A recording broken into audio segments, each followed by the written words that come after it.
Good evening, comrades. Thank you for joining us for a small, new, short series on the general elections 2024.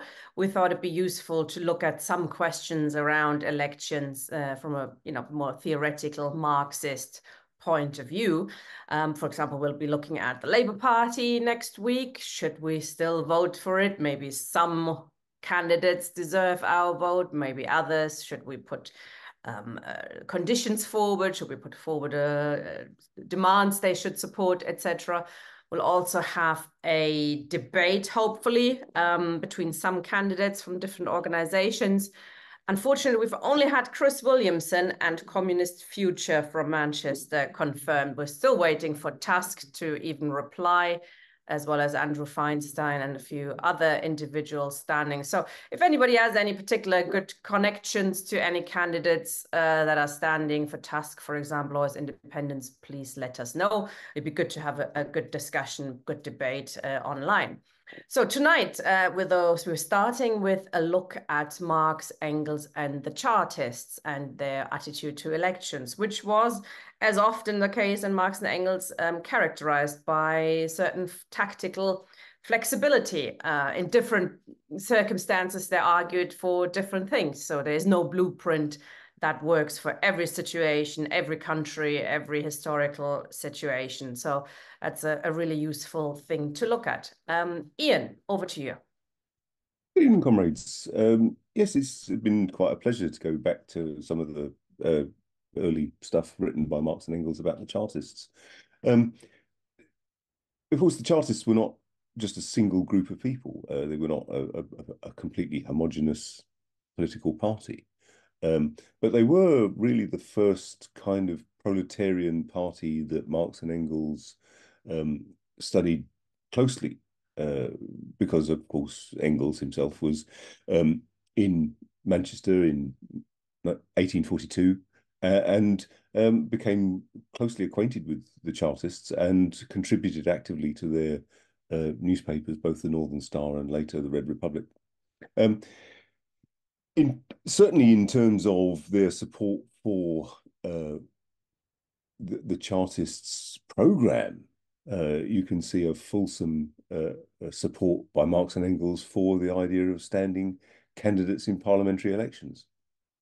This is, of course, in stark contrast with people like Mikhail Bakunin in the First International and Pyotr Kropotkin and other anarchists such as Proudhon, who generally opposed the idea of being involved in political struggles, that is to say, struggles for places in Parliament or wherever else, in favour of either insurrection or in favour of what we might call economistic struggles in the workplace through trade unions and that kind of thing. What we see, of course, with Marx and Engels is that they were prepared to embrace all of those things. And what they didn't do is engage in, for example, adventuristic insurrection, and advised always against insurrection unless it had a fair chance of success. What we'll see with the Chartists, of course, is that it too encompassed a range of different perspectives, and with more or less success, before it eventually was surpassed by other forms of organization. So, without further ado, a nice little picture of a Chartist riot here. At different times, as I say, as we'll see, insurrection broke out rather than was consciously planned by Chartists. The People's Charter of 1838 was really put together by some radical MPs who were already in Parliament. And here the context of radical often meant liberal, bourgeois, and in favour of free trade. And what we see with the Chartists is quite often an alliance between radical MPs, free trade liberals, people who would later go on to form Whig Party or Liberal Party tendencies, and in alliance with left-wing Chartists who were above all opposed to the aristocracy. Um, the Great Reform Act of 1838, if anybody is in Newcastle upon Tyne at any point, please make your way to the monument. And the monument is to Charles II Earl Grey, who was the Whig Prime Minister in 1838. He played a prominent role in the Great Reform Act. Now, the Great Reform Act extended the franchise further than it had ever been extended, but it still remained a property qualification franchise. So men with property and an income above a certain level, only they could vote. He did make other prominent reforms, such as an end to slavery in the British Empire and steps towards Catholic emancipation. So you'll see a huge monument to Charles Earl Grey in the middle of Newcastle. But it has to be remembered that for much of the working class, the Great Reform Act of 1838 was a betrayal. It was a sellout of what became later the Chartists' principal requirement was for universal male suffrage over 21. Naturally, today we wouldn't consider that being a particularly progressive. We would want universal suffrage. And I'm pleased to see that at long last, the Labour Party is committed to universal suffrage from the age of 16. Whether they keep their word or not remains to be seen, of course.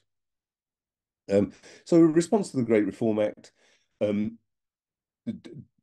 demand for universal male suffrage over the age of 21 in a secret ballot with no property qualifications for standing as an MP and payment for MPs, because after all, prior to this, I mean, someone like Charles Earl Grey becoming Prime Minister was Prime Minister from the House of Lords. He was the second Earl Grey. He was there by birthright. And moreover, in order to become an elector, in order to be even have a vote, you had to have a certain amount of property, a certain amount of income before you could even vote. There were, up until 1872, really two types of election, in a sense. There were the hustings, which you often hear referred to, and sometimes it's referred to in the context of contemporary politics. We talk about the hustings as being, these kind of debates on telly or whatever else, or debates in local town halls or something like that. In practice, that's just a sort of a mirror image of what used to exist, a kind of a pale shadow of what used to exist. At one time, a popular vote would be held in a constituency where a show of hands would be held. And in principle, one could be elected by popular acclaim in that way. In practice, of course, what used to happen was whatever the show of hands showed, the real poll, but only by electors, would actually count for anything and gain a seat in Parliament. So no property qualifications for MPs, the payment of MPs so that ordinary working people could stand, equal constituencies of equal size. I mean, it has to be remembered that at the time of the early period of the Chartist movement, Manchester, a vast and growing city, returned no members of Parliament. By contrast, Newport and the Isle of Wight returned two and had a constituency in double figures. 10 or 11 people were voting for two members of Parliament. These archetypal rotten boroughs were the basis, therefore, of the continued influence, in particular, of landed gentry, even in the House of Commons, despite the fact they already also had, of course, the House of Lords.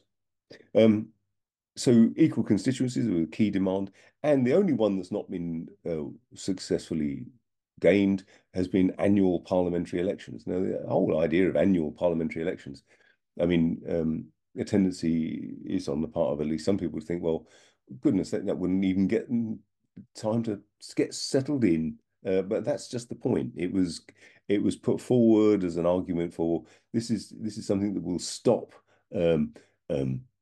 corruption, stop and give the electorate an opportunity to kick out their member of parliament if they're not doing their job properly. And so the parliament had to respond to the popular will, rather than just being given a sinecure for 4 or 5 years to sit about in the House of Commons and vote how the hell you like. This was an early demand for the recall of members of Parliament, and not only when they've been caught doing some minor or major criminal activity or sexual misdemeanor. So the Chartists were putting forward a series of radical demands, radical in a dual sense, really. Radical in the sense that it was also allied with the liberal bourgeoisie and against the aristocracy, but also because this was one of the first real mass proletarian movements. It had a proletarian character from the outset, and had a significant impact. Interestingly, during the course of the research to prepare for this, I had cause to plough through parts of volume 6 of Marx and Engels' collected works, and found things that I'd never read before, which is one of the joys of preparing these things. One of them, the first essay in volume 6, is the Festival of Nations in London. In 1845, there was a Congress called in London to celebrate the Great French Revolution of 1789, and it was addressed by workers. Over 1,000 people were present, celebrating the Great French Revolution. A large number of German workers were there. London at the time had lots of German workers who were migrants or refugees from political persecution in London, but there were many French workers, and it's a nice essay to read by Engels, who is a great writer in his own right, but he also includes great tracts from the Chartist Harney, for example, and others. So he includes great long pieces of other people's speeches as a means of publicizing, and these were often then published in the Northern Star, which was the Chartists' journal. And I hadn't realized until I'd started to research this just how widely read the Northern Star was in mainland Europe. French and German radicals looked to the Northern Star as one of the best journals that could be read on the radical left, not least of which because Marx and Engels were writing for it. But in 1845, the Fraternal Democrats, an association of left Chartists, and the League of the Just, if you recall some of our earlier sessions when we were talking about the development of the Communist Manifesto, the Communist League was an amalgamation, as it were, of the League of the Just and the Communist Correspondence Committee to form the Communist League. And the Fraternal Democrats were made up of left Chartists and the League of the Just, who then subsequently joined the Communist League. And Engels' little essay, Festival of Nations in London, is in Marx and Engels' Collected Works, Volume 6. Unfortunately, it's difficult to get on the Marx Engels Internet Archive because of the copyright problems with Lawrence and Wishart, but it is available on some other sites. And the other useful essay, and a very interesting little essay by Engels again, is by the Brussels Communist Correspondence Committee. And it's an address of the German Democratic Communists of Brussels to Mr. Fergus O'Connor, published in the Northern Star on the 25th of July in 1846. And again, this is in volume 6 of the collected works. It's just a short piece, pages 58 to 60. In it, really, the Brussels Communist Correspondence Committee is writing to the Northern Star to congratulate Mr. Fergus O'Connor on his election. We'll come on to Fergus O'Connor as a leading figure within the Chartist movement in a little while, although Fergus O'Connor himself didn't regard himself as a communist. He was generally opposed to the idea of what he saw as the state ownership of land, and instead proposed kind of cooperatives, as it were, and the sort of Chartist associations owning land. The idea is that it was still a very much a land-based program that O'Connor was putting forward personally, um, which saw land being parceled out to workers rather than the proletariat taking power in any way, shape, or form. But nevertheless, the address of the German Democratic Communists of Brussels to Mr. Fergus O'Connor is a fulsome appreciation of Fergus O'Connor's achievement in being elected as the only Chartist MP when he was elected for Nottingham, and in so doing, by the way, defeated Thomas Hobhouse, who was one of the principal protagonists of free trade in the House of Commons at the time. It's easy to see why Marx and Engels and the Chartists were so closely associated. Engels first moved to Manchester in 1842. As you'll know, he lived with his pretty much lifelong partner, Mary Burns, or partner for decades anyway, until her sad death. And it was Mary Burns, for example, who showed Engels around the dingiest, poorest parts of Manchester. The poorest of the poor were often the Irish in Manchester. And it was much of that evidence, and it was much of that research that found its way into the condition of the working class in England, published in 1845. And it was Engels' writings on the condition of the working class in England which so impressed Marx when they subsequently met for a second time in Paris in 1844. Engels took part, of course, in the revolutions of 1848, as is well known, as the aide de camp to August Willich, who was commanding a Freikorps in the revolutionary forces at the time. Engels escaped back to England, to London in November 1849, and then to Manchester to take up the day job, as it were, managing the family firm and using the money, whether pilfered from the petty cash, which he was known to do, to pass on to Marx to help support him, or whether just sending him a regular subvention in order to keep Marx in his studies. So Marx took refuge in London in 1849, and they both wrote for the Northern Star. And I hadn't realised just how, until I started preparing this, just how much impact the Northern Star had on the European working class as well. Until this.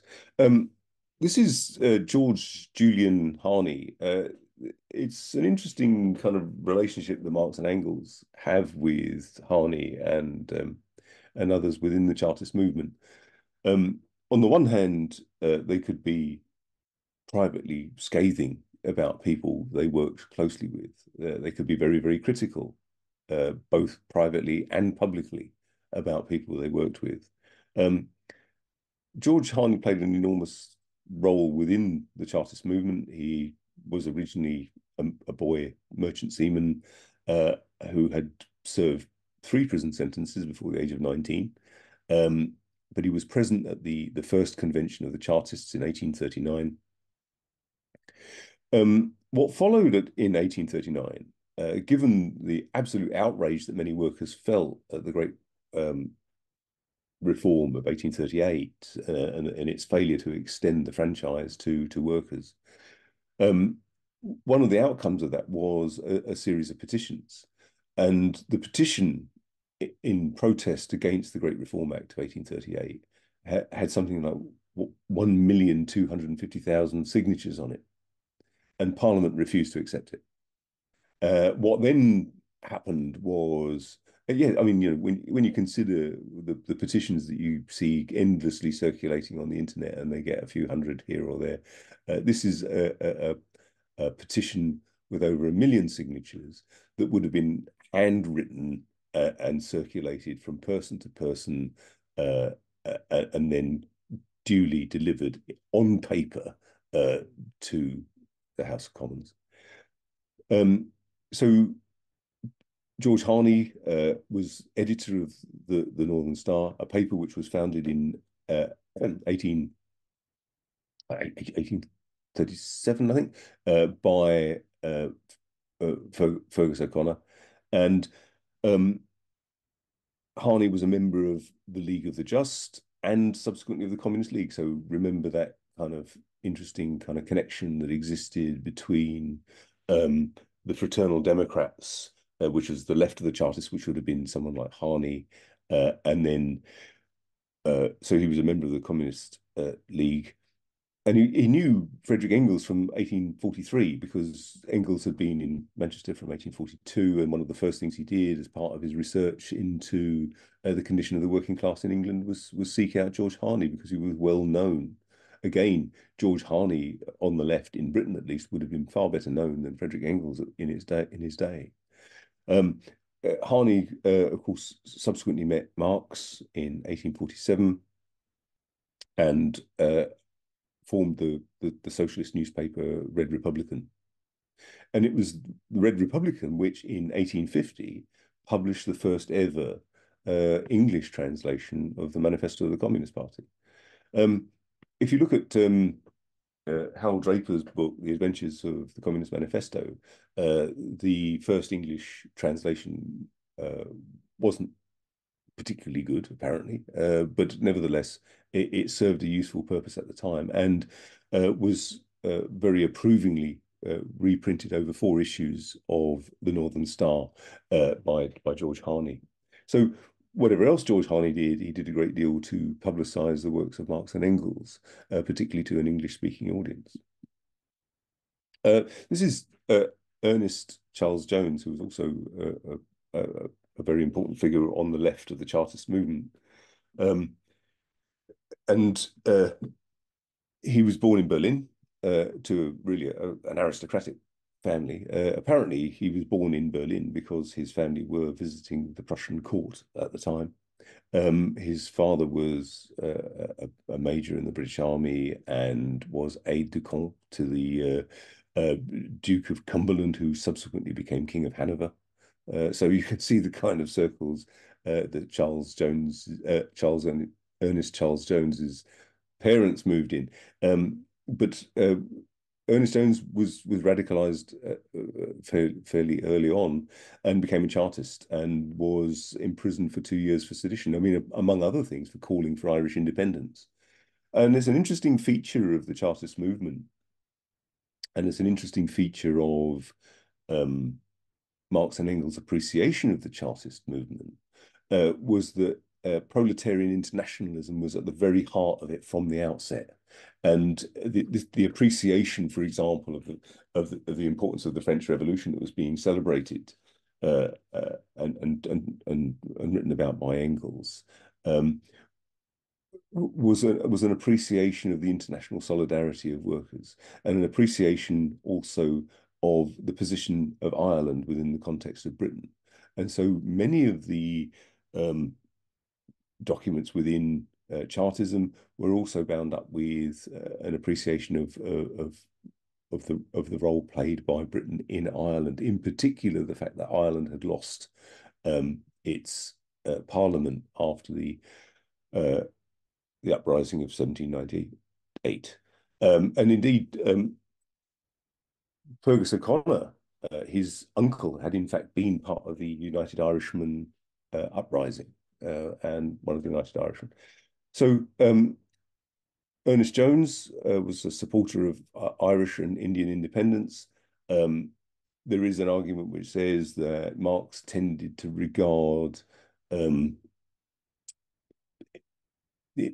imperial spread, as it were, the empires themselves, as not necessarily being reactionary of actually helping to develop the productive forces. It is, some have written that Ernest Jones was one of the people that convinced him, in fact, that British imperialism was actually impeding the development, for example, of Ireland and India and so on. I don't think actually Marx needed a great deal of persuasion to that. But what's important here is that Ernest Jones helped found Another Chartist newspaper, Notes to the People, and later the People's Paper, and Marx and Engels wrote for that paper too, those papers too.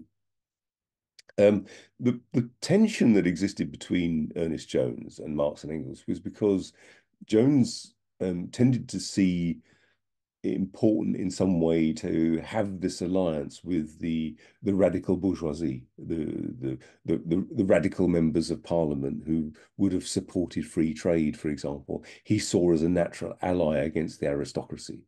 What Marx and Engels were arguing, however, is that actually the proletarian character of the Chartist movement was the most important thing, and ceased writing for Jones's papers because of his tendency to ally himself with the radical bourgeoisie. And he argued, and in one of Marx's letters, argues that what Jones should do is actually form a party based in the factory districts. And from that point of view, it would soon be the radical bourgeoisie that came to him to ask for a compromise rather than the other way around. So Chartism, therefore, has this kind of tension at the heart of it.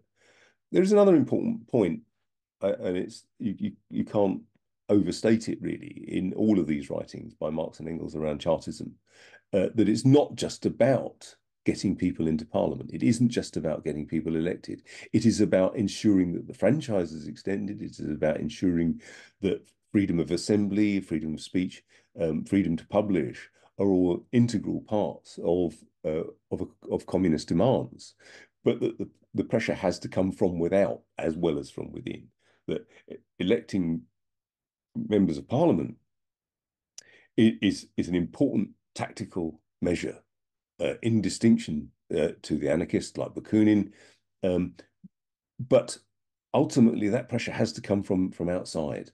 This picture is a famous photograph of taken in 1848 of the great Chartist demonstration on Kennington Common, roughly where the Oval Cricket Ground is now. There is bits of Kennington Park, which was part of Kennington Common, that are still there. And there were 100,000 people present at the great Chartist demonstration on Kennington Common. The Chartist movement took different forms in different times. So, for example, in partly the sheer outrage at 1.25 million signatories on the Great Petition of 1839 being ignored, there was an insurrection in Newport in Wales, and a number of Chartists were killed and others imprisoned. In 1848, by the time of the great demonstration in Kennington in London, there was a petition of 6 million signatures. 6 million signatures. It's hard to conceive of what 6 million signatures would look like on paper, but it caused more than a little disturbance among the ruling class, to the extent that they enacted. They used legislation that had been enacted under Charles II to ensure that no petition was delivered to Parliament by a deputation of more than 8 people. So originally the intention had been for the Great Chartist demonstration to deliver the petition en masse, but 100,000, again, the figures are staggering. 100,000 special constables were sworn in to control what might have happened if the Chartists had decided to march on Westminster come what may. So a special constable effectively for every single demonstrator was sworn in an effort to stop the great Chartist demonstration marching on Westminster. And later, the petition was indeed delivered in a series of carts, accompanied by about eight Chartists, and was ignored. It refused by Parliament. For what now are a series of demands which is taken for granted and actually seem rather tame, with the exception of annual parliaments to hold these people to account.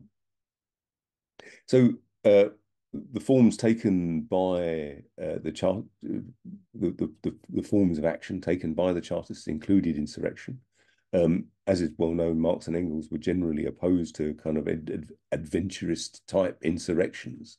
And indeed, the Communist League broke up partly because people like August Willich, even in after the revolutions of 1848, wanted to have yet another insurrection. And Marx and Engels regarded that as counterproductive and would simply lead to more repressive legislation, would simply lead to good militants being put in prison or killed. And from that point of view, concentrated on their theoretical work in order to better inform the workers' movement in the future. Chartists also organised general strikes, and in 1842, the general strikes, which also spilled over into insurrection in places, and hence the picture of Chartists rioting at the very beginning. But this was in a spontaneous way rather than anything that was organised by the Chartists. In fact, the insurrection in Newport was not organised very well by some Chartists. And of course, the Chartists stood candidates, and Harney, for example, stood against Lord Palmerston in his Tiverton constituency and won the hustings. So imagine the situation. You have the sitting Prime Minister, Lord Palmerston, at the hustings, giving his speech, and Harney getting up and giving his speech, and then a popular vote taken by show of hands, and Harney winning almost overwhelmingly, and being paraded around the town on shoulder height afterwards. However, Harney knew perfectly well that that would go to a ballot. He wouldn't be elected by popular acclaim, and of course, Lord Palmerston, by right of birth, effectively resumed his place as Prime Minister. However, Fergus O'Connor was elected, and having defeated the free trader Thomas Hobhouse. Fergus O'Connor originally came from a Protestant background, as were many of the people who took part in the United Irishmen uprising, which was one of whom was Fergus O'Connor's uncle, as I said, at a time when Protestantism and republicanism were most usually allied together in the context of Irish politics. And so the only person elected as a Chartist MP, Fergus O'Connor had been an MP before in County Cork. He was, in fact, the MP for Cork in the 1830s, 1835, I think. He was later disqualified in 1837 because his income wasn't enough to qualify as an MP. Later, as I say, he won the Nottingham seat. I would suggest having a look at Volume 6 of Marx and Engels' collected works to see the kind of fulsome appreciation, the sheer enthusiasm that Engels in particular. It was signed by Marx and Engels and someone else from the Belgian Communist Correspondence Committee and published in the Northern Star, as a fulsome appreciation, and seeing this as a first little step towards full working class representation in Parliament, as well as on the streets, as well as in mass demonstrations, as well as in presenting petitions. So I think it's pretty clear, and becomes clearer later when we look at Marx and Engels and their attitude towards the German Social Democratic Party and elections, towards their attitude towards the Parti Ouvrière in France and their attitude towards elections, that Marx and Engels remain consistently in favour of standing candidates, but more than just standing candidates, that these candidates were part of, and only part of, a revolutionary movement in which the liberation of the working class is the act of the workers themselves. Thank you.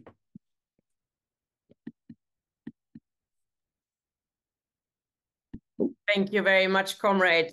Excellent. Comrades, if you have questions or contributions, please click raise hand. That was really a good introduction to the Chartists and their efforts in standing in elections, etc. There are other areas, of course, that Marx and Engels got involved in. There's a very good book, if I could recommend, by August Nimtz, on Marx and Engels and elections.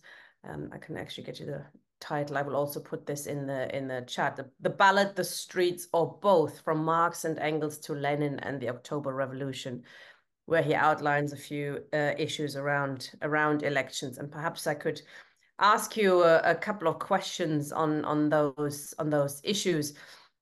August Nimtz, for example, outlines and shows the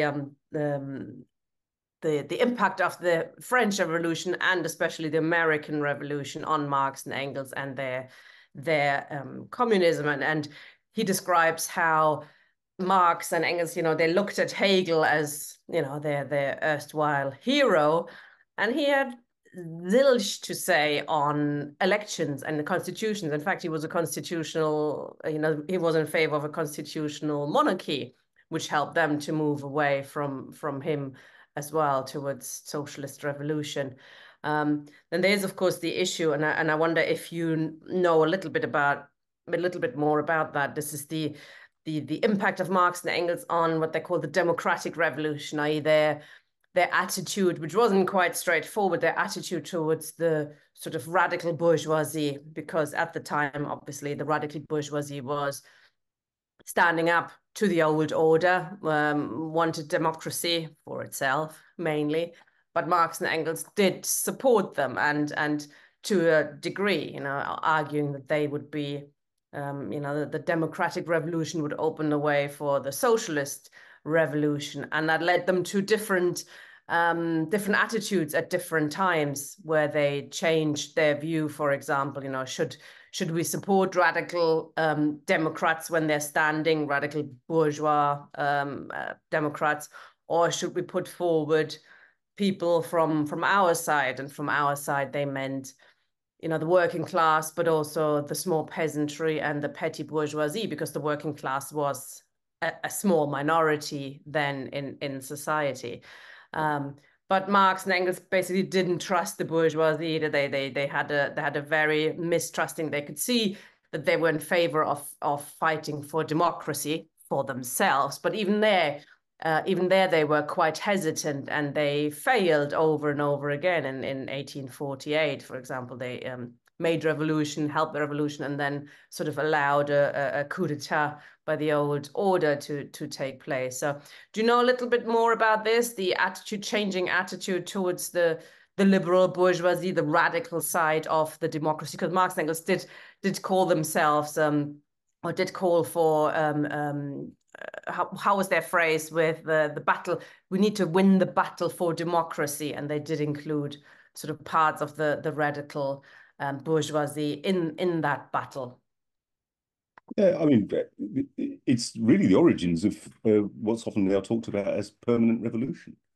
The term permanent revolution is, it's awkward. I mean, in Russian, for example, it's непрерывная революция. So it's the unbroken revolution, the revolution that moves from one phase to the other in an unbroken manner. So permanent revolution just sounds like constant mayhem, but that's not what's being talked about here. What Marx and Engels, observing the revolutions of 1848, could see that the bourgeoisie, of course, wanted the support of the proletariat in helping to overcome the restrictions placed on trade, in particular by the aristocracy, which is why you get this association, for example, in the Chartists of an alliance between free traders, people who were on the kind of liberal, radical bourgeoisie, but Marx and Engels, so an alliance between them and the proletariat. And of course, what Marx and Engels were aware of is the way in which the proletariat was effectively used to bring about the kind of radical transformation which would secure, for example, the inviolability of private property, the inviolability of the person, all the things that are absolutely necessary for capital accumulation. You don't want an absolute monarch who can simply appropriate your wealth that you've assiduously stolen from people all around the world. Yes, so the but the point about that, of course, is that once that bourgeoisie, that once the proletariat is called upon in to assist that bourgeois revolution, the proletariat itself puts forward its own demands, and that's where we start to look at the permanent revolution, непрерывная революция, the idea of an unbroken revolution. So that what had been liberal democratic demands eventually spill over into the demand for the emancipation of all humanity.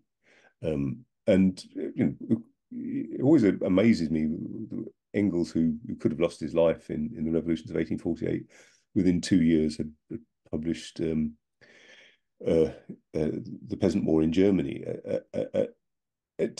to use it as an allegory for what had taken place in the bourgeois revolutions of 1848, showing how there is always another revolution, sort of in almost the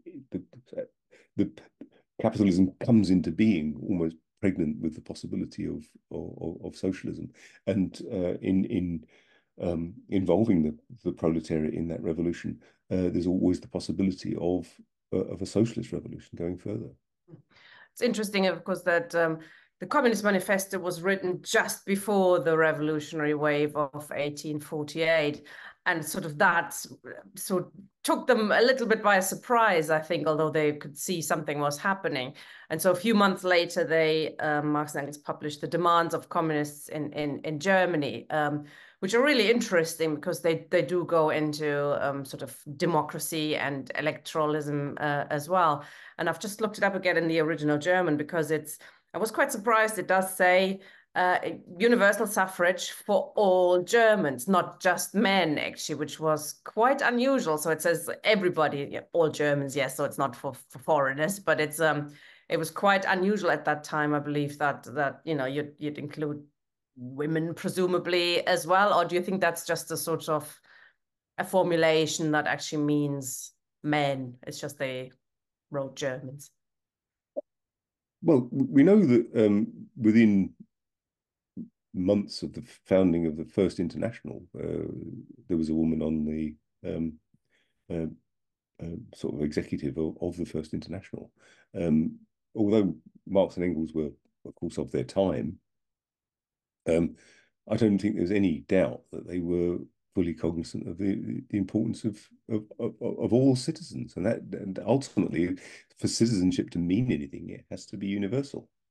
Because after all, it's not as if women weren't working in mines, they were working in factories everywhere, and of course vast numbers in domestic service and everywhere else.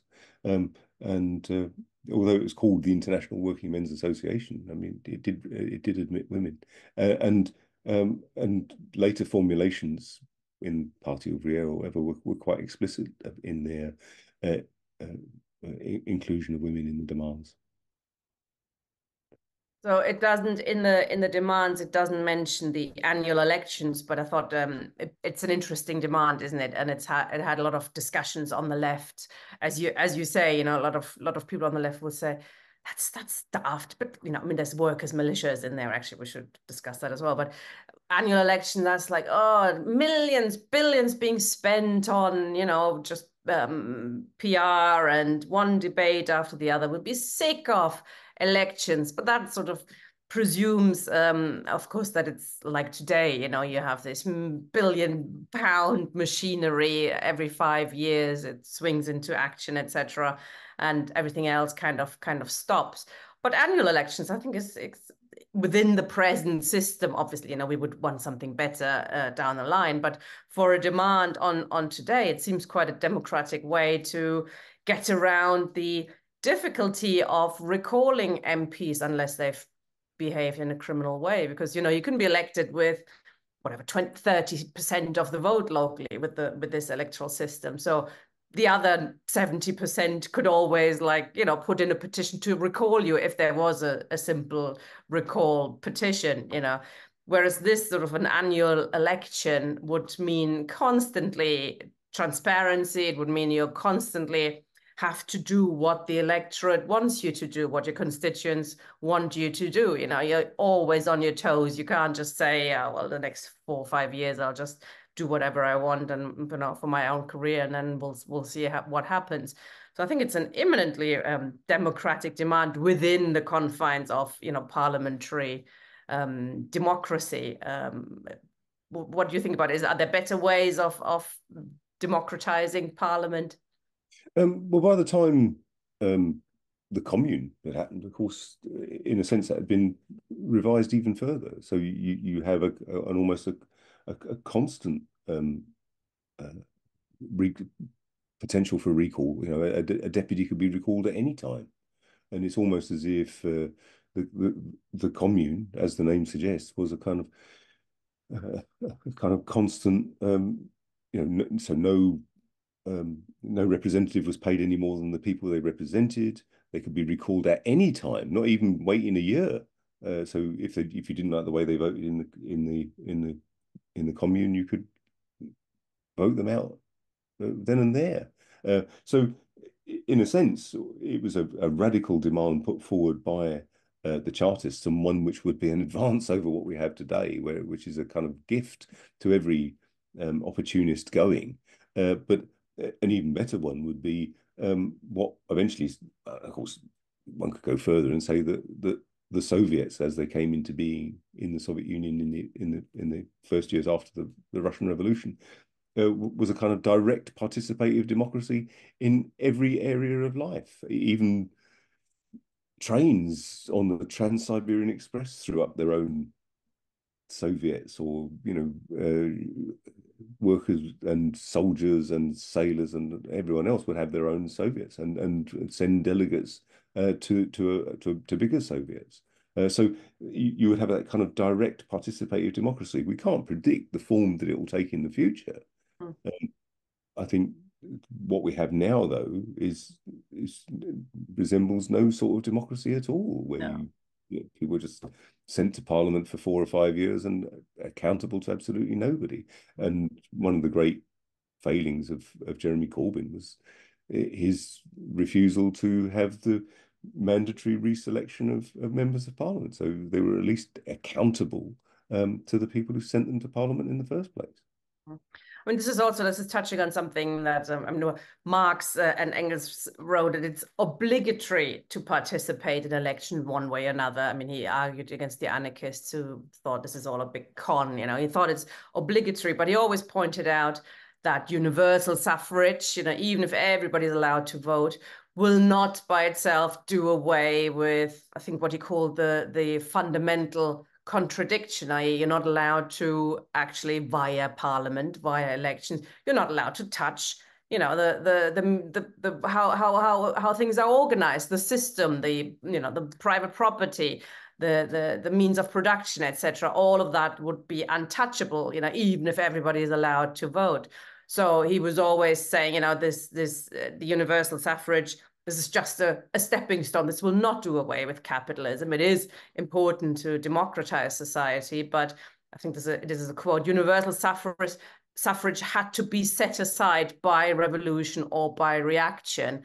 And in the 1848, it was done away with by reaction. At the moment, obviously, we have we're in a sort of transitionary period. It could go either way as well. And Engels, there's some interesting in that book by August Nimt, some interesting quotes by Engels, who talks about parliamentary cretinism, which we sort of associate with Lenin, actually. But Lenin was an avid student of what Marx and Engels had to say on that issue. The idea that you solve everything through parliament, the left-wing liberals who believe that parliament is the be all and end all. So Marx and Engels, while fighting for everybody to be able to participate in elections, had no illusions that elections would change dramatically how capitalism works.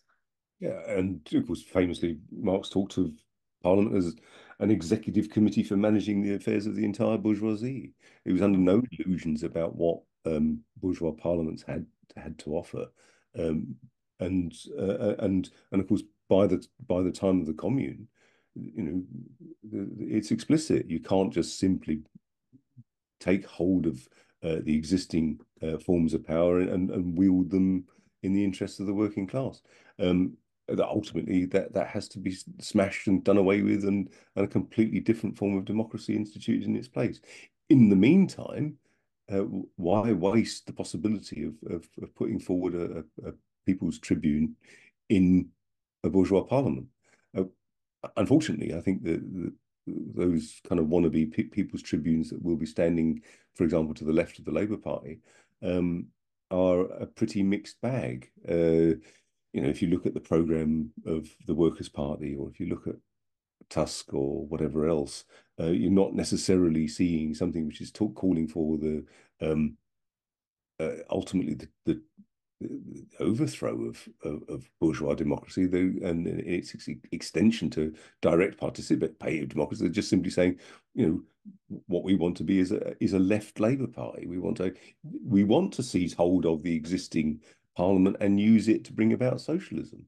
Expressly what Marx and Engels always argued against. Yeah, although I mean they're interesting is that their newspaper Neue Rheinische Zeitung was also called Organ der Demokratie, organ of democracy. So we should keep in mind that they didn't just shout revolution. They did argue for democratization of existing society as a way for the working class to gain power and to train itself to become the ruling class. So they took all of these things very seriously. Okay, I'm going to open up for the audience now. Mark first. Hi. Yeah, hi. Yeah, good talk and other bits of stuff. I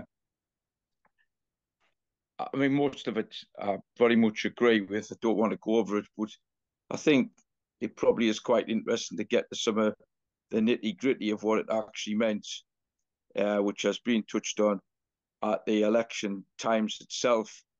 So the weavers were exploited, obviously, in terms of being got on side in the 1820s and 1830s to help with the passing of the Reform Act of 1832.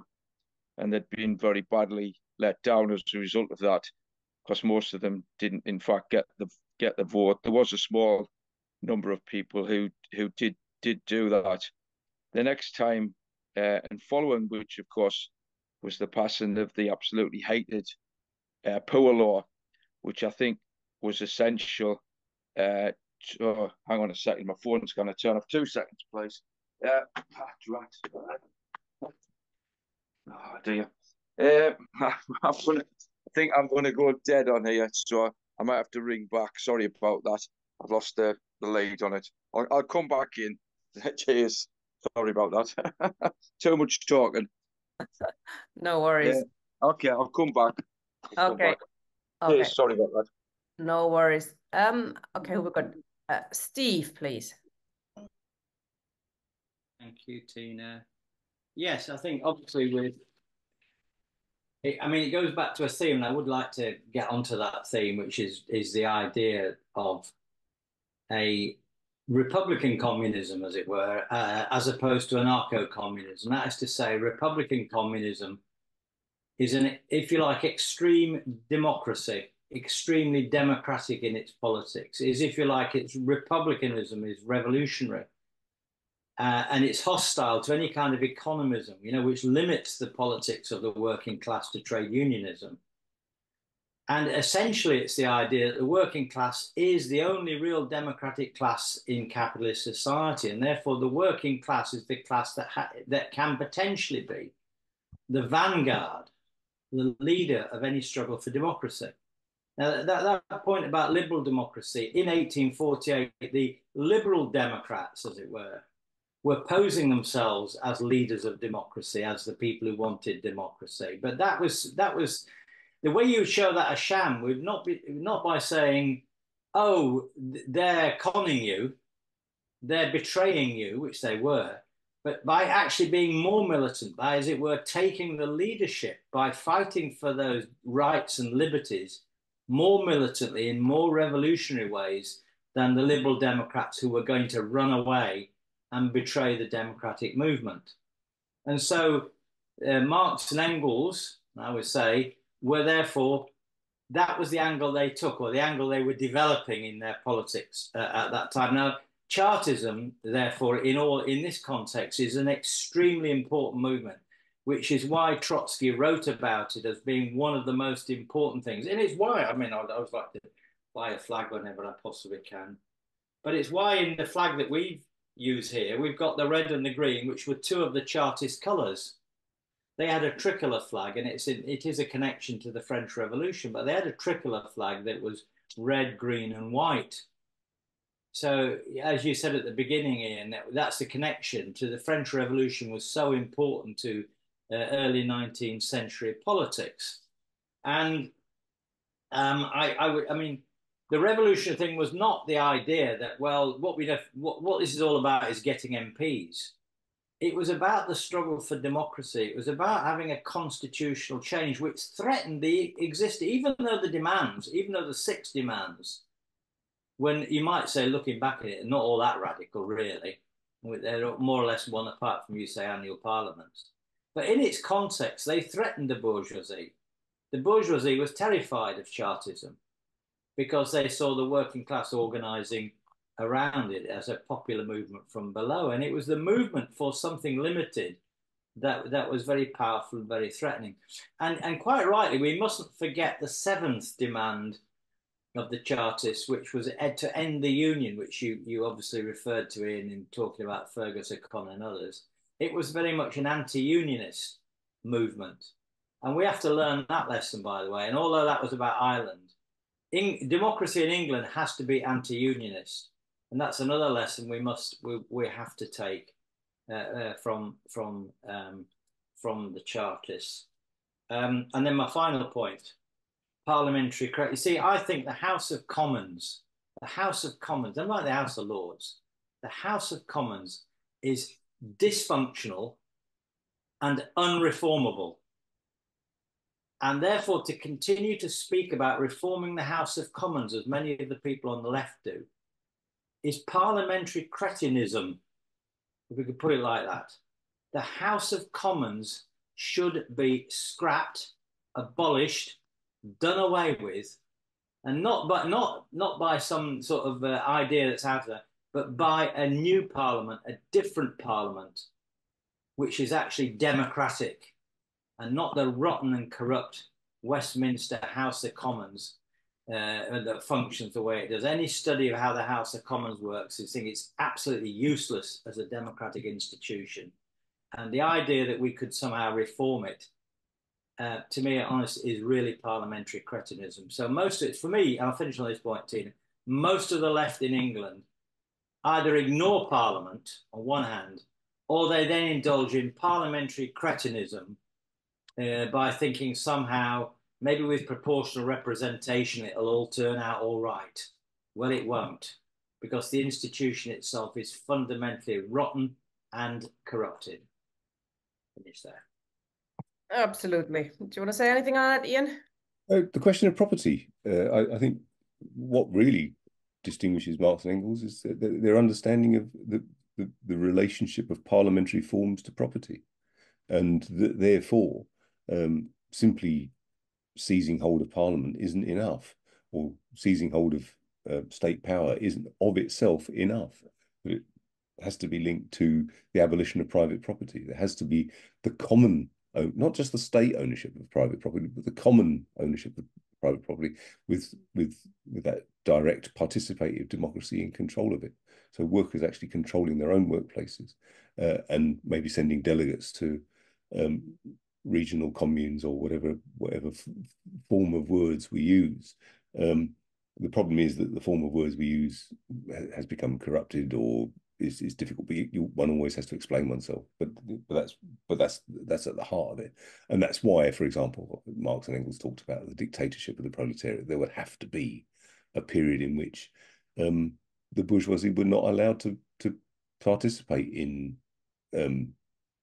deciding what happens to workers, and from that point of view, and that's why there would have to be a workers' militia to make sure that a professional army doesn't seize back control and for those who've been in power for so long. So property, and without that, any kind of attempt to transform the machinery of so-called democracy will fail. Mark is back. I'll bring you back in. Hello. Hello, sorry about that. No. What I was trying to do was to put some sort of like flesh onto what was being said about how the Chartists and the working class attempted to intervene at parliamentary elections, particularly looking at Halifax, obviously, which I know a fair bit about. There was an election in 1841, and there were a series of hustings that took place. So there was like the Liberals were on the platform, a lad called Edward Prothero and Sir Charles Wood, and the crowd was a pretty massive crowd, particularly considering how few people were allowed to vote. And after speaking, they answered questions. And the disenfranchised representative was a lad called John Crawford, who was a weaver, and he got up and asked both these people their views on what were the major issues of the day, which for the weavers, they had presented to Parliament a very well-researched paper showing how weavers were becoming extremely poor. And so they asked Sir Charles Wood, had he considered looking at that research? And basically he just said no. And what he said was that the only hope of escaping poverty was the ending of the Corn Laws. But the people who were present knew exactly what this meant. It meant that, yes, food might become cheaper, but that would simply be used to further push down the wages. And he also wanted to know if they would vote for the People's Charter, and they said that they wouldn't. There was really loud groans amongst the crowd, who made quite clear that they did want the People's Charter. Thomas Cliff also was in the crowd. He was quite a well-known Chartist, and he asked them if they'd vote to repeal the hated new poor law. I don't think anybody could quite understand in today's thing. There's a lot of poverty around, of course there is, but the poor law was absolutely hated and was hated forever. Obviously, the places where people were forced into were referred to as the Bastille, and there were attempts on many of the places across the north to burn them down. People probably heard of Benjamin Rushton, and he got up and spoke, and what he had to say was, in today's thing, I think was an outstanding speech, because he made reference to the cost of the permanent standing army, basically. Permanent standing army, and which meant that people would having to pay additional taxes and were thus there before becoming exceptionally poor. The radical candidate, who was Prothero, he was asked if he'd vote against the poor law, and he was that radical that he said no.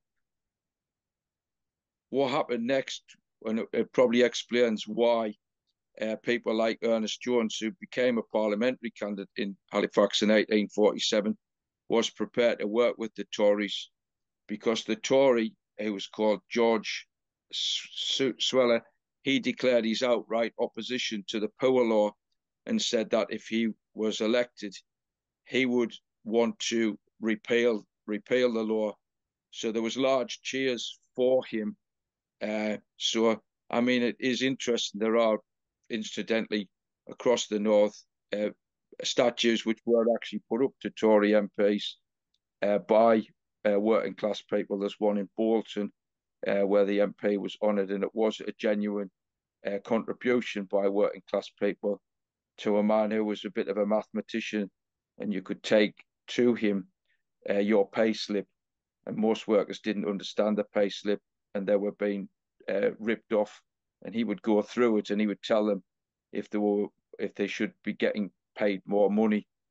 Now, obviously, a lot of these Tories were aristocrats, so there was a competition between the aristocrats and the new bourgeoisie who owned the factories. And so Ernest Jones himself sought to exploit that. Jones himself stood as a candidate in Halifax in 1847, as a Chartist candidate, in fact, and he actually won 12% of the vote. The meetings that he organised were huge, absolutely massive numbers of people turned up, and that was men and that was women as well. So the people were with him, but of course they didn't have the vote. Just before I close, obviously, it was Ian made reference to him being arrested. He was arrested in 1848 for sedition, and basically the ruling class then moved comprehensively against the working class. It imprisoned many people like Ernest Jones, and it basically tortured them by the amount of work that they had to do when they were placed in prison. Many of those who did come out were unable to work thereafter, and many of those, in fact, didn't do so. It's worth noting throughout this whole period of time of Chartism that the Tory clubs which were set up across the north of England, and I would recommend a really great book called Making Angels in Marble by David Walsh, printed by Breviary Publications, who do have a bit of a history of producing good stuff. There were just as many working class people who were members of Tory clubs as they were members of the Chartist movement.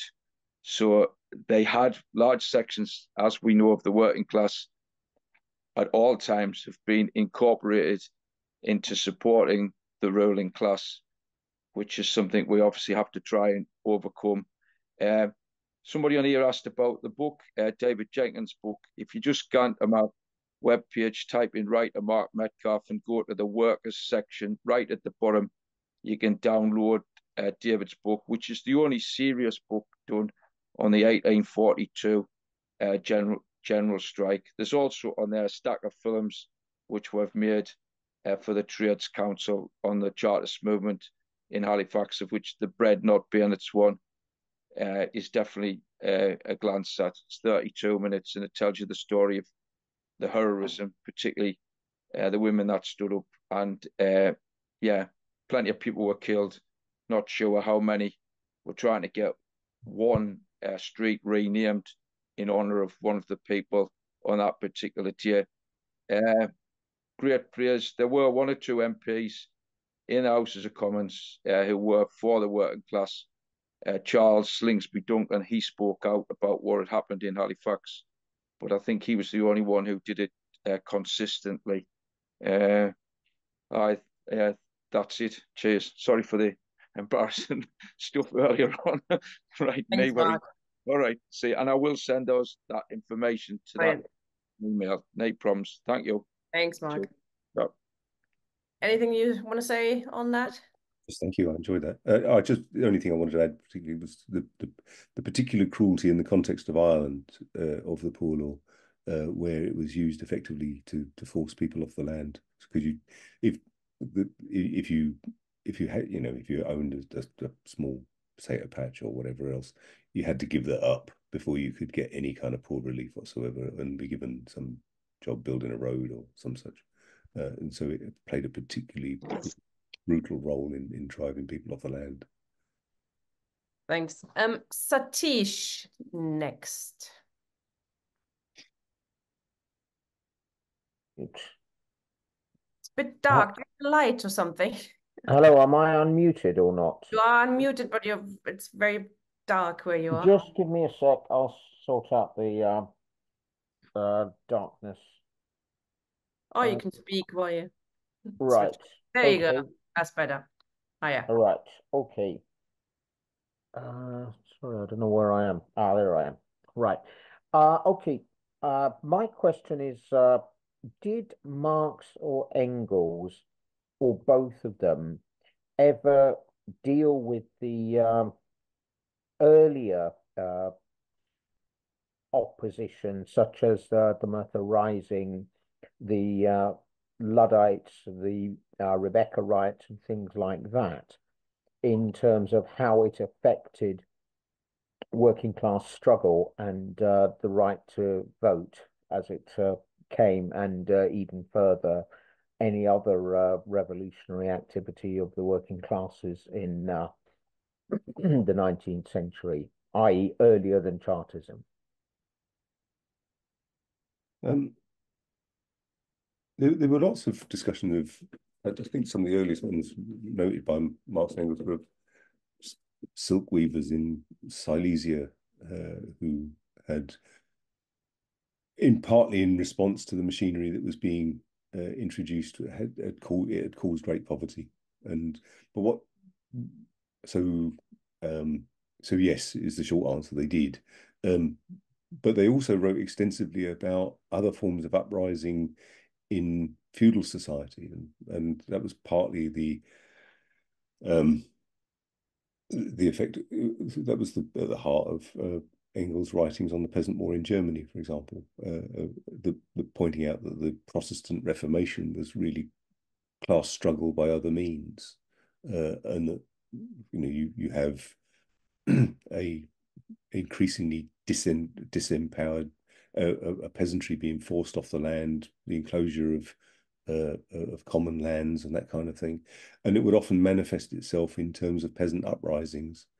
The problem with peasant uprisings, though, is that they were usually defeated by the overwhelming force of the state, or of whether it was a local state in terms of a local baron or whatever, or the king. And the peasantry so constituted were never in a position to constitute a revolutionary class. They constituted an opposition, but one which ultimately could only end in failure. And it's not really until you get a class that could potentially take power. So you see Marx and Engels write extensively about the English Revolution of the 1640s. As part of the sweeping away of the old feudal impediments to capital accumulation, and of course recognizing that there was a radical wing to it. And other Marxist historians such as Christopher Hill have taken that up and expanded on it further. So they did write extensively about other forms of uprising. I can't remember anything particularly on Luddites as such, but I think there was, just that really. Thank you. What I was particularly interested in is I've been looking into the Merthyr Rising and the basically the judicial murder of Richard Lewis, Dick Penderyn, and I was wondering how much that played a part in the development of Marx and Engels' views on the struggle of the working class, because you could say that the Merthyr Rising was one of the earliest examples of anti-poll tax sort of activity. I simply don't know enough about it to say. I mean, as I understand it, it's one of the first instances of the red flag being raised, but I don't really know it. It's 1831 or something, wasn't it? So it kind of somewhat predates the Chartists, but of course, I think it's part of that earlier history, of people being forced out of work, and but it's not. Yes, so just in the same way as Silesian silk weavers or whatever else had risen up. But I don't know enough about it to comment on it in its development of Marx and Engels. Victor, it's very loud where you are. I didn't quite catch that, Tina, but Be loud good where you evening, are, that's why, comrade. probably. Okay, go on. Out where I am. Never mind. I always like to focus on the issues and lessons of history. And having listened to this evening's talk, the main issue and lesson seems to stem from the conclusion, which I think you all actually agree with, but I agree with it too. The conclusion of the Chartists, Marx and Engels angle that the participation in elections was a good idea then. And my personal view is it's a good idea for Marxists now as well to participate in elections. However, there's some Marxists who I don't agree with. I think in particular the Socialist Workers' Party, who say that participating in elections is just reformist, whatever. We shouldn't do it. We should wait for the workers to rebel, start the revolution, and when they eventually get round to doing it, they'll hand power to us. That seems to be the view of the SWP, who were the largest far left Marxist body before the Workers' Party overtook them. And it's a view that a lot of self-styled Marxists outside of the SWP take. Now, I don't agree with their view. I want to make that absolutely clear. I think they're a largely state-sponsored, police-infiltrated organisation, and that's why they say what they say. But that is their view, and there's a lot of people who share that view. What do you think of that view? Why are so many people who consider themselves Marxists of that view and not of mine, and I suspect yours? There's also a question in the chat, maybe what do we think about spoiling ballot papers, none of the above, as a electoral strategy, I presume. Thanks, Victor. I think abstention in elections under certain circumstances can be extremely powerful. And one can think of all sorts of situations where massive abstention to point out the absurdity of the election, which is clearly rigged, is a perfectly justifiable tactic under certain circumstances. And this is the thing I think you find with Marx and Engels, is that they are open to a wide range of different tactics. It depends on the circumstances at the time. Do I think, I mean, I've done it in the past when there was literally no one to vote for. And I've just thought, well, I can't even be, you know, I'd rather spoil my ballot paper than not turn up. But really, I mean, what's it going to achieve? I mean, my attitude in the current election would be, given the genocide currently taking place in Palestine, I would say vote for anyone who is actively going to oppose that.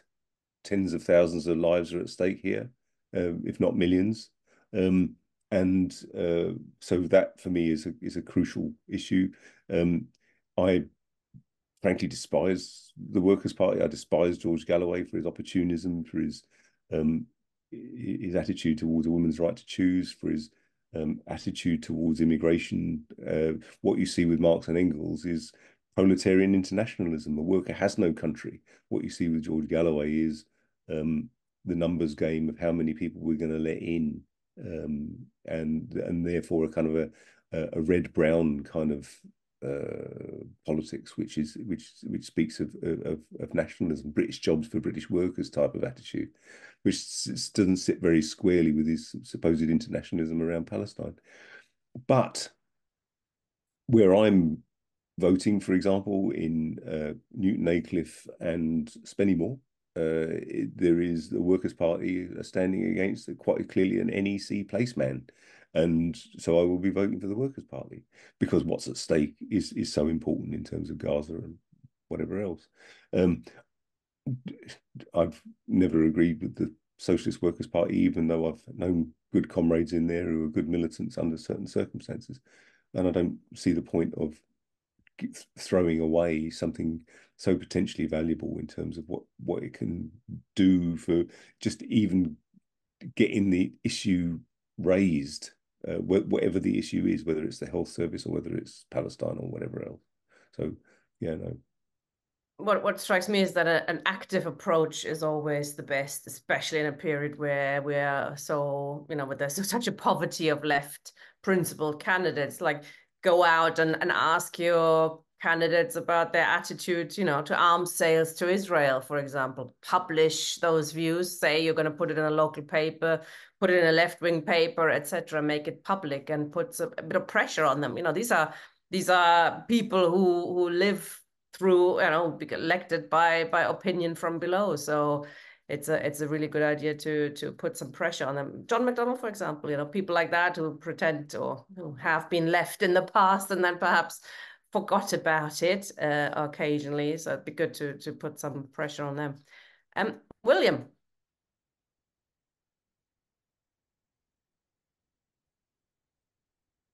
Can you hear me? Yes. Okay.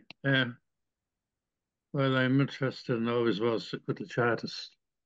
About 3 or 4 weeks ago, I was on this, one of your younger contributors got annoyed with me because I was being a little disparaging towards the British working class. And he told me that the British working class put a monument up in Salford as they were being opposed to slavery.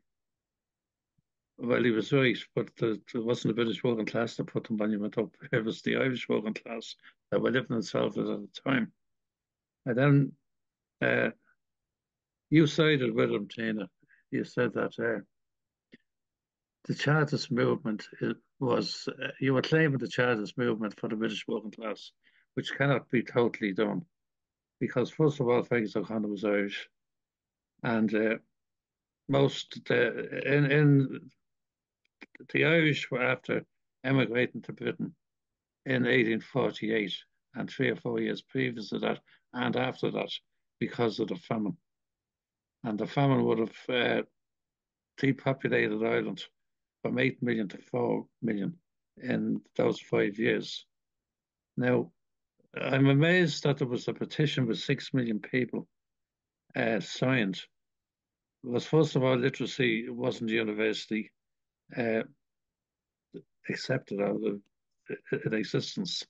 And the population of Britain at the time, Ireland, was only 12 million. So 6 million, that means every second person signed that petition. But now I'd look into that a bit further. There was one little historical mistake you made in, you had said that the Catholic emancipation took place in the 1830s. It didn't. Catholic emancipation, and by the way, it wasn't Catholic emancipation. It was the Emancipation Act. It came into being in 1829. It's called the Catholic Emancipation Act because the Catholics wanted to be called that, because they wanted to give the impression that they were the only ones that would oppressed, and they wouldn't. The Emancipation Act gave emancipation to Muslims, Jews, all of the non-established Protestant sects, including the Quakers, the Unitarians, and all people like that. Now, Fergus O'Connor was a Protestant, but he was an Anglican, and he was from the established church, so he didn't suffer any from the emancipation, or he didn't suffer from the penal laws in any shape or form. Now, the Irish would have been the backbone of the Chartist movement insofar as they were an itinerant workforce in a foreign country, and a lot of them speaking a foreign language, not English, and they were there as and they were the backbone. Now, I don't think England has a revolutionary tradition. It doesn't. It has a reformist tradition, and I think that the Charters are probably responsible for that because they weren't pushing for a revolution; they were pushing for reform. And the indigenous English themselves, well, after going from being serfs to proletariats, and only very recently in their history, before the Chartist movement was founded, they would have left the land. They would have been serfs to the lord of the manor, and then they would have become wage slaves in the factories when the Industrial Revolution got off the ground. The Chartist movement, the Irish played a major role in the Chartist movement, and they should be seen and they should be studied separately from the British contribution to get a full understanding of the Chartist movement. You have to understand a full understanding of how the Irish really were experienced, what they were experienced at that particular time. Other than that, I enjoyed the lectures. Thank you very much. Ian, are the English not revolutionary? Engels was scathing about the English working class. There's some nice quotes I found in another presentation which I gave, saying that how he expressed his exasperation with the English working class and their sense of kind of superiority, and he goes on to say, effectively, you know, the English will probably be the last to arrive at the party, but when they do, it'll be a significant contribution. So he was absolutely scathing about the impact that British imperialism had made on the English working class in particular.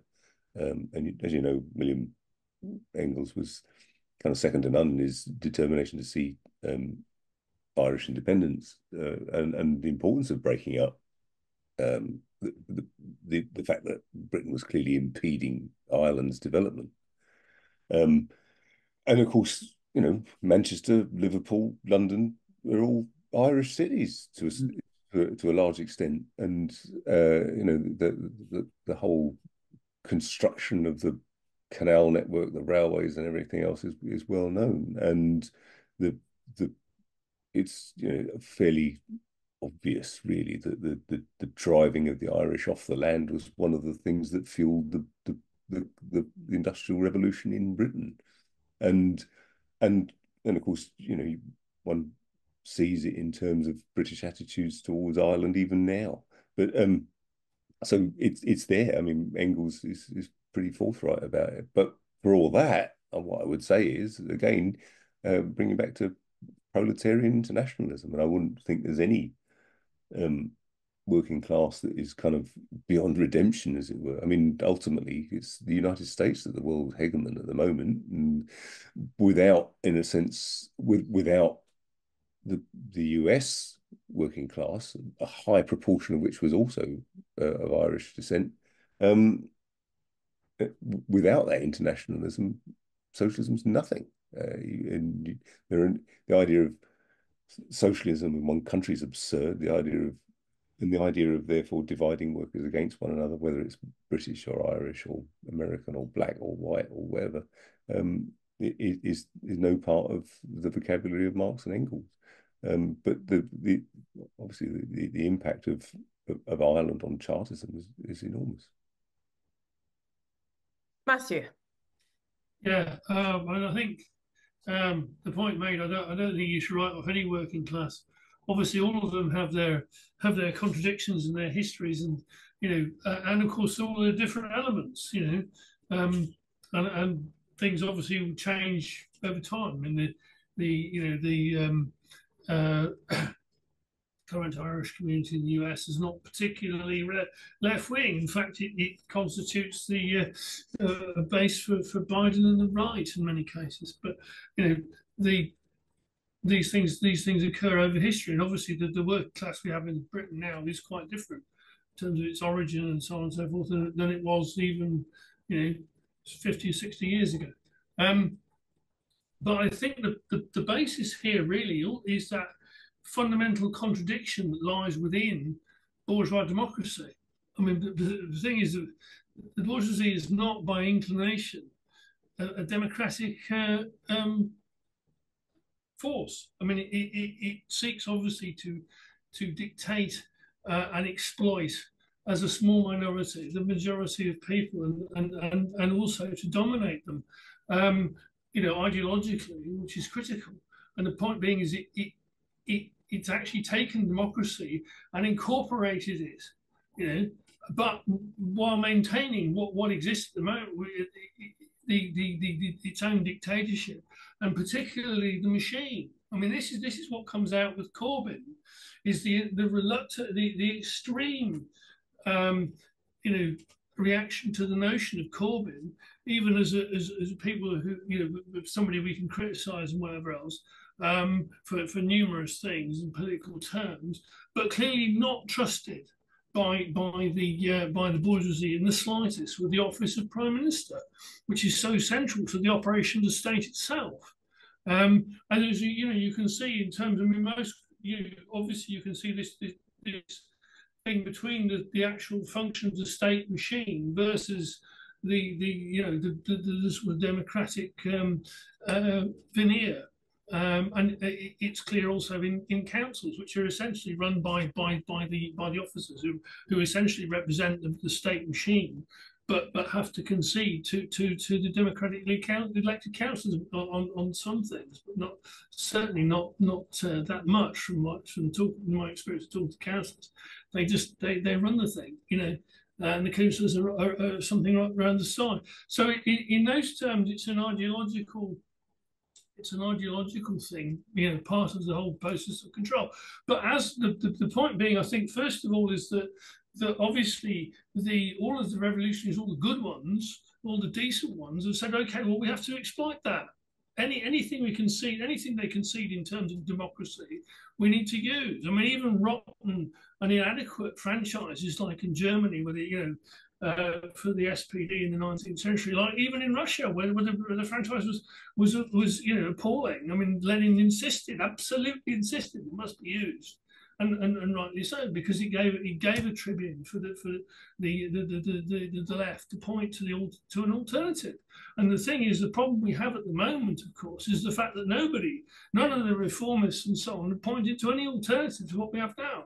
They just fiddle around the edges with it, as opposed to saying, well, no, actually, this whole thing is requiring to be replaced by a different power to the one we've got. The thing at the moment, this becomes particularly intense now, because what we're seeing, obviously, is a move by the US as world hegemon away from democracy and towards use of the possibility of dictatorship, the use of the courts as a means of running the system, via appointed crazies and all the rest of it, and actually sort of this shift away, and from any form of democracy. And also, of course, we can see the ruling class in Europe, and with the European elections which start today, increasingly funding the far right and the fascists, as we will see here too. I think we will see that move towards that and away from against democracy. But it's that fundamental contradiction between a democratic form and the form of dictatorship of the bourgeoisie, and it's actually to point that up. And the problem being, of course, is we haven't got the political forces to do that at the moment. Yep. Matthew, Ian, do you want to say anything? No, I don't disagree. I agree. John, you have no camera, so you can speak now.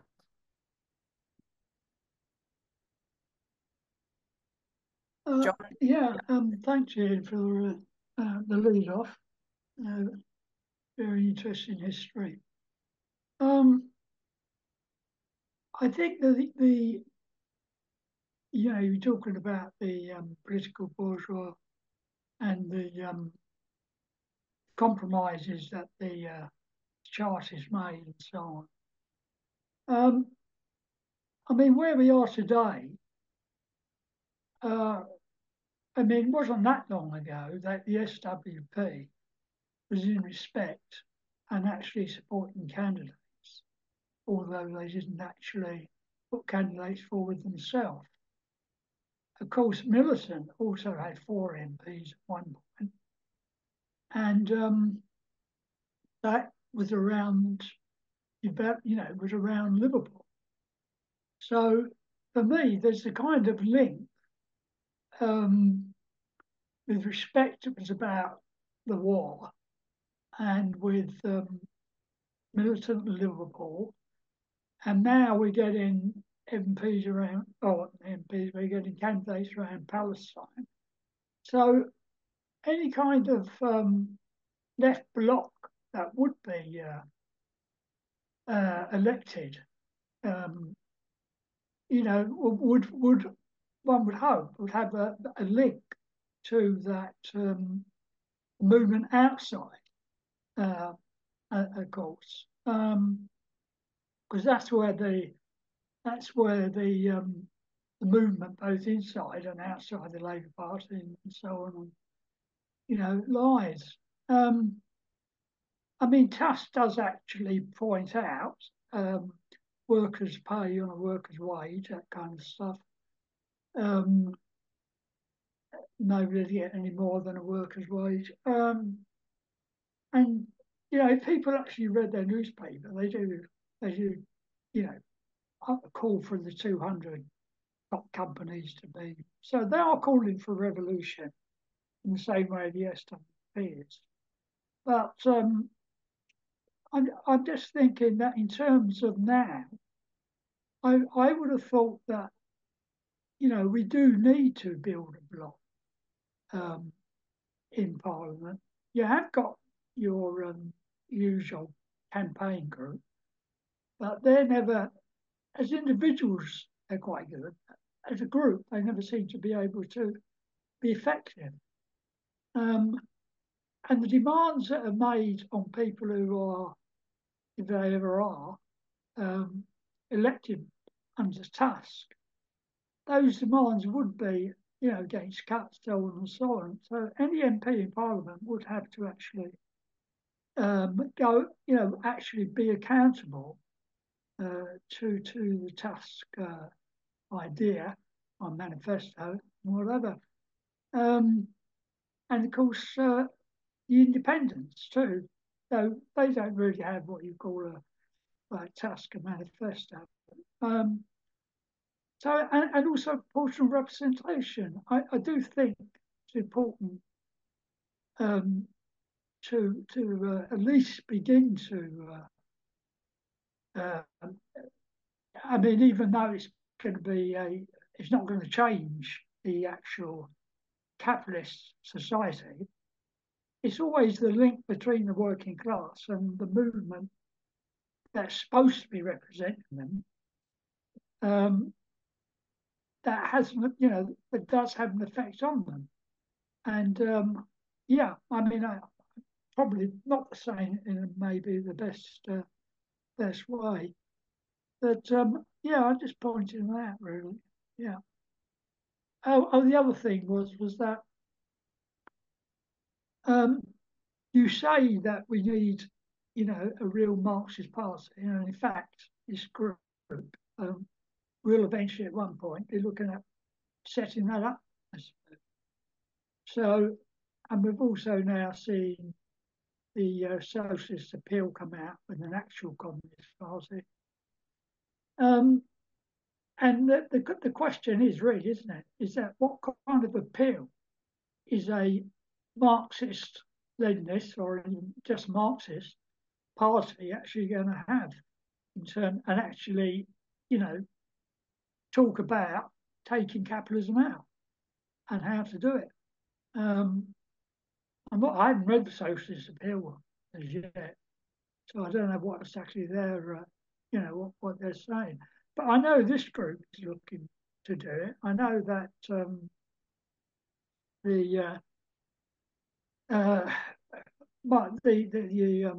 talking about socialism from a Marxist perspective, they're also looking to do it.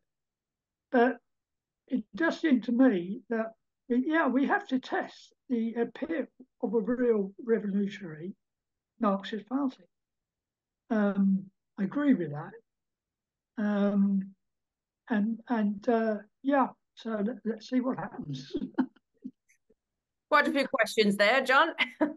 Okay, you pick and choose which ones you want to answer. I'm not here to have a go at one or other party particularly, but of course I have a view. and there's not necessarily any.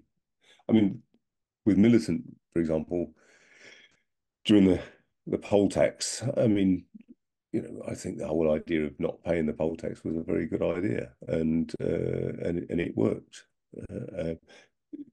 I think, but I think there are problems with municipal socialism. I think the idea that you could just take control of a city council and put forward kind of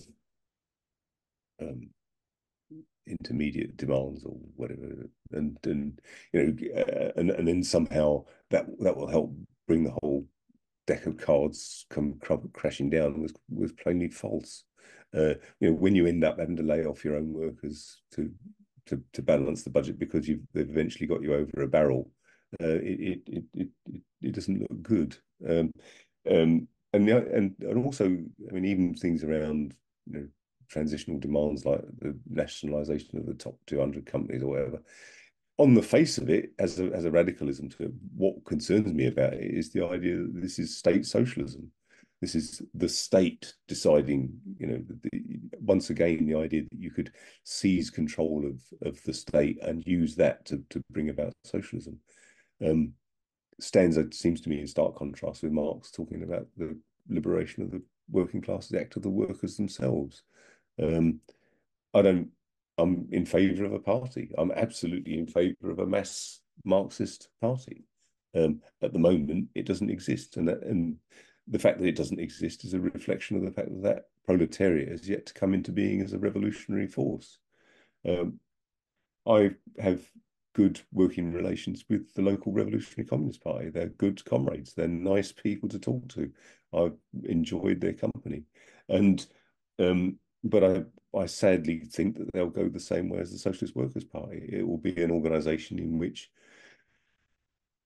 there'd be precious little democracy. I think, even the decision to launch the Revolutionary Communist Party from socialist appeal was something that was sprung upon the membership at their congress.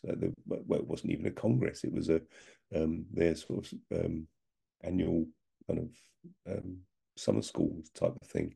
It was, so it was a decision taken at the top and handed down in the style of Tony Cliff, in the style of Jerry Healy, and all the rest of them. And unfortunately, I think what then happens is you get lots of really good comrades who end up being newspaper selling fodder with very little to say about the direction that party will take. And then ultimately they drift away, they split, they do whatever else. They don't allow factions. I mean, I've said, for example, just on a personal capacity, if they allowed factions, I would join the Revolutionary Communist Party tomorrow.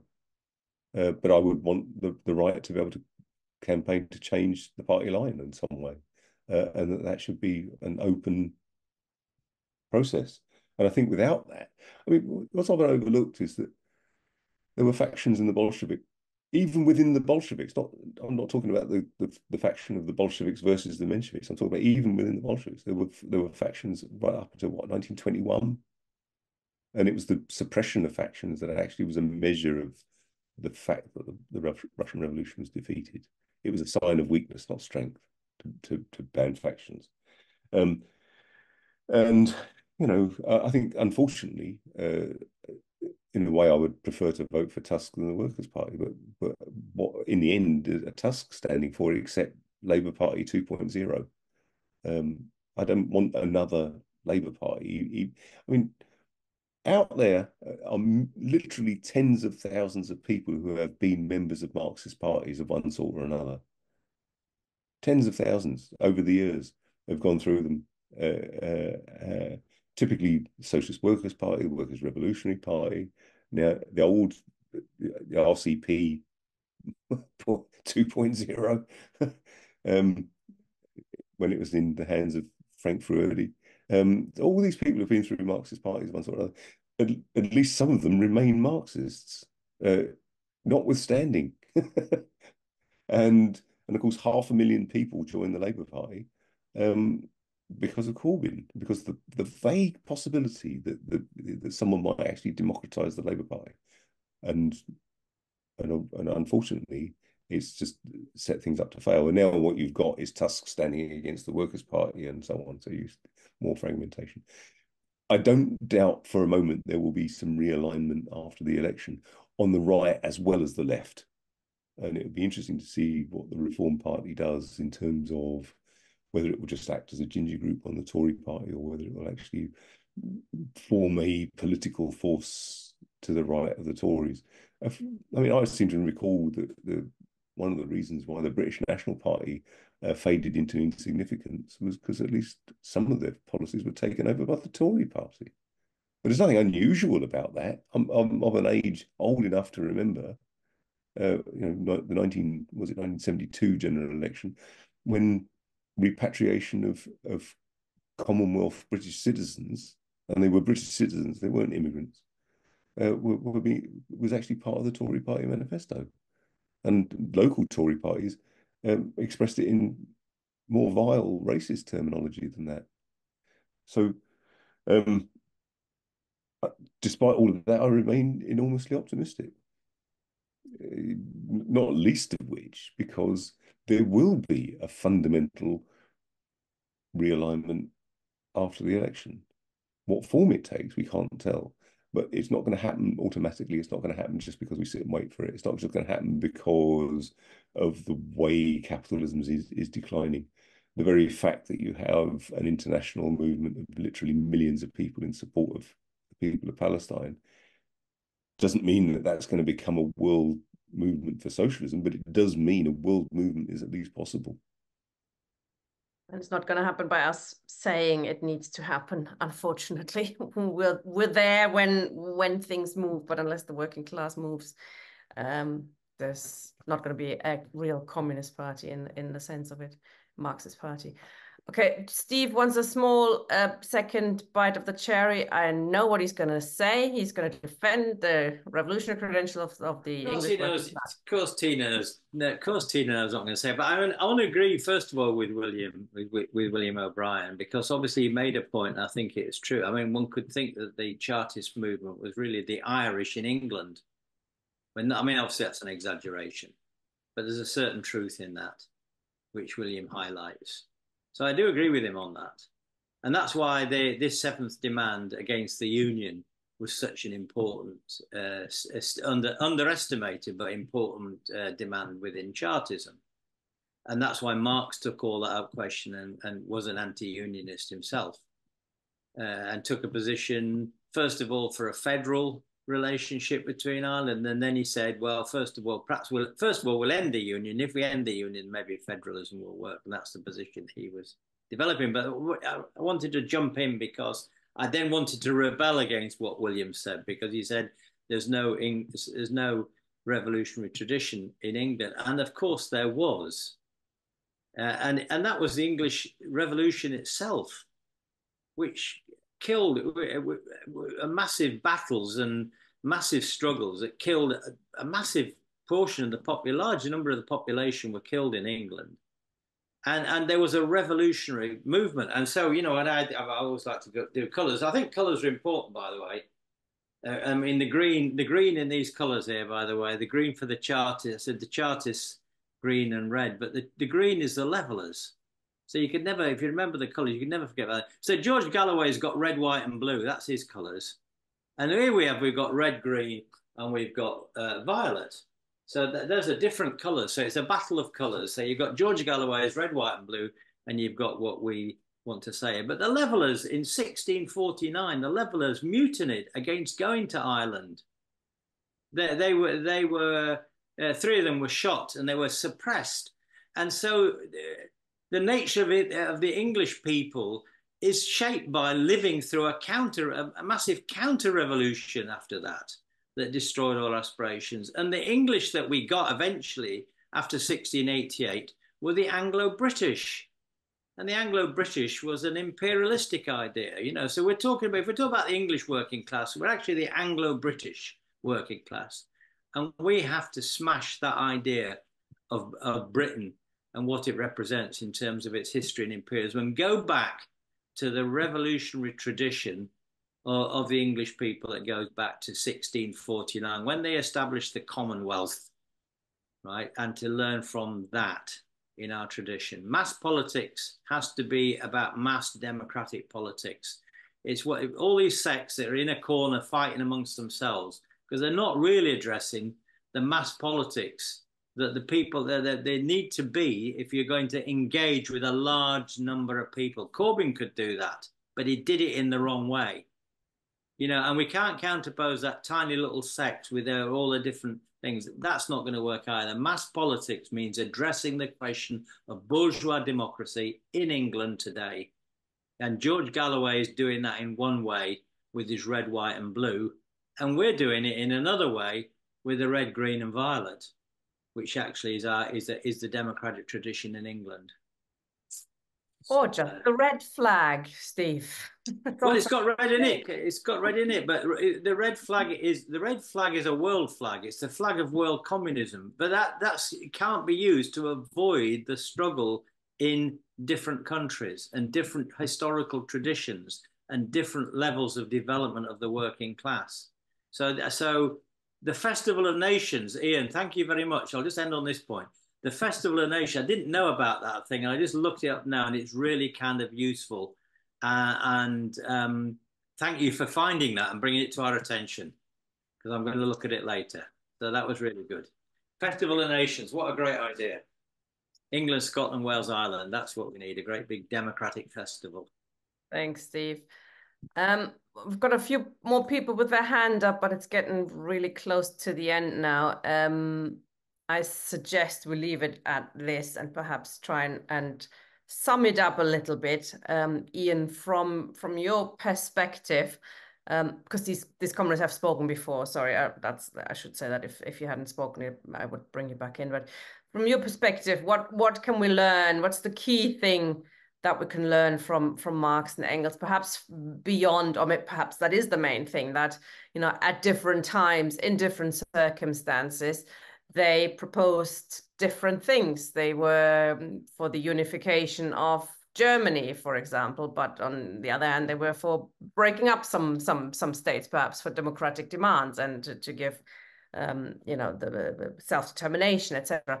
In terms of electoral politics, what do you think our key takeaway is from Marx and Engels and the Chartists? Well, as you pointed out, I mean, there are tactical questions, but there are important areas of principle. And I think without that, what you end up with is making the same mistakes again and again and again, just as the Labour Party has through its entire history been opposed to socialism.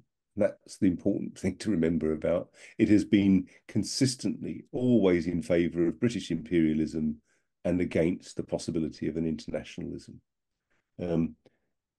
So there are areas of principle, I think, that just have to be central to any kind of potentially Marxist party. And the question of imperialism is, of course, at the heart of it. You know, what the genocide we observe on a nightly basis is, okay, United States is the world hegemon, and we are its junior partner, aiding and abetting, just in the same way that Germany is, just the same way as other countries are. That NATO effectively is currently engaged in a war against Russia that will ultimately be the way of just simply paving the way for war with China, and that we're all going to pay for it. Some with our lives, some merely with our standards of living, and so on. No political economic formation in history remains the same, remains unchanged. It will change. And if anyone had told me when I was a member of the YCL at 13 that eventually the Soviet Union would collapse, I wouldn't have believed them. And in the 1980s, it was still difficult to kind of convince people that the Soviet Union was not socialist or whatever. Now, I mean, the changes that we've seen have been absolutely extraordinary, just in my short lifetime. So what's likely to come is even greater. It doesn't mean to say that revolution is just around the corner, which is the sort of thing you'll get from the Revolutionary Communist Party. That, you know, what may well happen is a period of awful reaction, and we'll have to see what happens in terms of of the war in Ukraine and the war in the Middle East. I'm always in favour of a no-state solution. I'm always in favour of the red flag rather than some tricolor or other. I think we always have to remember that Marx and Engels at no point were putting forward state solutions. Yes, they argued for example, the breakup of the British Empire, or they argued very much against the Russian Empire because it was the gendarme of Europe, a force for reaction. But that doesn't mean to say there is a national solution, and without an internationalist solution, we're lost. We're lost before we start. If a country the size of a fifth of the land surface of the world can't form socialism in one country, what chance has got even a United States of a socialist United States of Europe? A useful little slogan though it might be. One of the things that is striking about Lenin, and I don't regard myself as a Leninist, but as a sort of critical admirer of so much of one of the greatest revolutionaries that has ever lived, is that he did his homework. He sat down and wrote the development of capitalism in Russia before, and that's early on. And what we see quite often is a lack of scholarship on the part of people on the left. And I certainly am not interested in starting another party. For what? But what I am interested in doing, what I think why Marx is and can do, is those hard yards, because there's lots of people who don't even read Marx today, don't read Lenin, don't read Engels even. So, by the way, just as an aside to William, my reference for 6 million signatures came from the National Archive. They don't claim to have, but the National Archive states that the Chartists claimed that they had 6 million signatures. So, in the election, obviously we've got to get the Tories out. Vote for overtly socialist candidates. Vote Labour if you have to, especially if it's a decent candidate like Zara Sultana or whoever. But question all of them and vote critically and without any illusions about any of them. Yep, sums it up.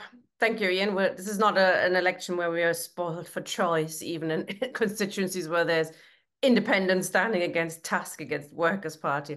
That's not being spoiled for choice. That's actually an expression of weakness of the left, and it's it's very unfortunate these things happen. And a united left would be in a much better position and could probably inspire more people to vote left, perhaps at the next elections. So it's going to be up to us to shape whatever comes out of the elections and whatever happens afterwards. Next week, we're taking a look at the Labour Party. Is it still a bourgeois workers' party, as Lenin called it? Has it changed so much now that there is no working class pole left? What about the unions? They're still affiliated. Does that count? Should we ask them to be disaffiliating? Can we vote Labour? Where? How? When? We're going to have a discussion on that next week, and hope to see many of you then. Thank you very much, Ian. Great discussion tonight. Bye-bye, comrades.